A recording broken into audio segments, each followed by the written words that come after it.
এবার ইসরায়েলের একটি বিমান ঘাঁটিতে হামলা চালালো লেবাননের সশস্ত্র গোষ্ঠী হিজবুল্লাহ। সীমান্ত থেকে ৩৫ কিলোমিটার দূরের ঘাঁটিটিতে লাদেন ড্রোন ছোড়ে গোষ্ঠীটি। গাজায় ৭ মাসেরও বেশি সময় ধরে চলা যুদ্ধে এটি ইসরায়েলের সবচেয়ে ভেতরে হিজবুল্লাহর হামলা। পাল্টা জবাব দিচ্ছে তেল আবিবও। কেসারেন শেকড় থেকে শিখরে। একদিনেই ইসরায়েলকে লক্ষ্য করে অন্তত ৬০টি রকেট ছুঁড়েছে লেবাননের সশস্ত্র গোষ্ঠী হিজবুল্লাহ। একই সময় লেবানন থেকে ইসরায়েলে হামলা চালায় হামাসও। গাজায় আগ্রাসন শুরুর পর ৭ মাস ধরেই দফায় দফায় হামলা পাল্টা হামলায় উত্তপ্ত লেবানন ইসরায়েল সীমান্ত। সম্প্রতি এই ফ্রন্টে বেড়েছে হামলার মাত্রা। সবশেষ ইসরায়েলি হামলায় Hezbollah senior commander Hussein Ibrahim নিহত হওয়ার পর উত্তেজনা কয়েকগুণ বেড়েছে।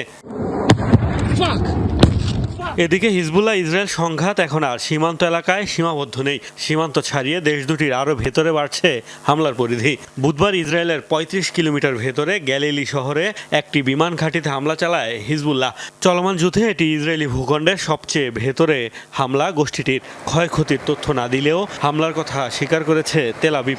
দ্বিতীয় দফায় ঘাঁটিটি লক্ষ্য করে ড্রোন ছোড়া হলেও সেটি ঠেকিয়ে দেওয়ার দাবি আইডিএফের। পাল্টা জবাবে সীমান্ত থেকে লেবাননের ১০০ কিলোমিটার দূরের শহরে হামলা চালিয়েছে ইসরায়েল।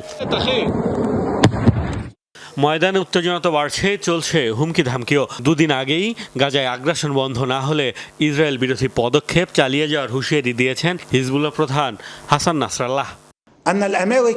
গাজায় যুদ্ধ বন্ধ না হলে ইসরায়েলের উত্তরে সংঘাত থামবে না।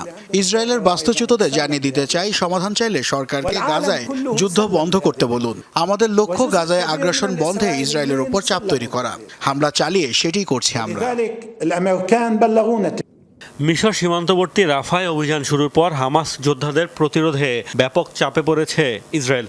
বিশ্লেষকরা বলছেন, এমন পরিস্থিতিতে ইসরায়েলি সেনাদের কোণঠাসা করতে হামলার মাত্রা বাড়িয়েছে হিজবুল্লাহ। মোস্তফা মাহমুদ, যমুনা নিউজ।